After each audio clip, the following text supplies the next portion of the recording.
Julle, friskie mariskie. En is tyd vir nuus in 'n nutshell. En dis 'n rap vir die Louis Liebenberg borgaansoek en die saak vir die jaar. En sê wat julle wil, I called it. Ek het gesê, hulle gaan Kersfees agter trollies wees, maar nee, julle sê mos ek is lelik. Ek skryf net al lank genoeg stories om te kan predict wat gaan of kan gebeur in 'n saak, en it was quite obvious dat hierdie saak uitgestel gaan word, en dit was ook quite obvious dat wat anders het julle verwag? Julle, maar was dit alweer 'n interessante dag in die hof? En nie interessant soos sirkus nie, soos rustig, kalm. In fact, suspiciously calm, want vandag het Louis Liebenberg sy borgaansoek abandoned.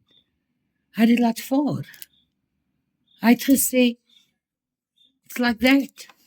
Wat 'n verskriklike turnaround is. I mean, it's a completely 360 van wat ons gesien het net 'n paar dae terug. Hy het wel genoem dat hy in die future sal wil aansoek doen of appeleer met 'n requisition.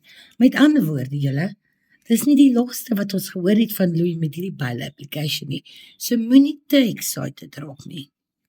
Anyways, voordat al hierdie gebeur het, hierdie sudden turnaround en hierdie calm turnaround, het hy eers gesê hy wil die hof adresseer, waarop hy 'n paar corrections gemaak het van sy vorige borg of van die borgaansoek voor hierdie week, wat julle almal weet, all over the show was. Hy het ook genoem dat hy siek geword het in die tronk en nie homself voel nie.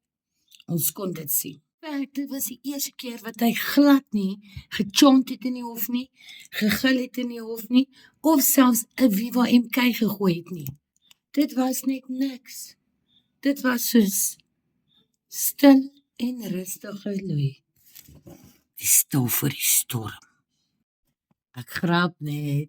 Ek is net bietjie dramaties. Anyways, julle, so die saak is uitgestel na 4 Februarie toe. Okay, wanneer hulle weer in die hof sal verskyn in die Bronkhorststrydhof. Maar ek sal nie verbaas wees as daar in hierdie volgende maand en 'n half of 2 maande brokkies nuus uit die tronk uitkom nie. Side note, ek kan net nie help my wonder wat het van daai moer so lang lys van witnesses geword nie.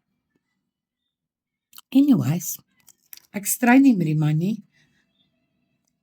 Ek vra net. Hoorie, en as julle dink hierdie bail application was dan vir julle interessant, wag dat hierdie saak op trial gaan, okay?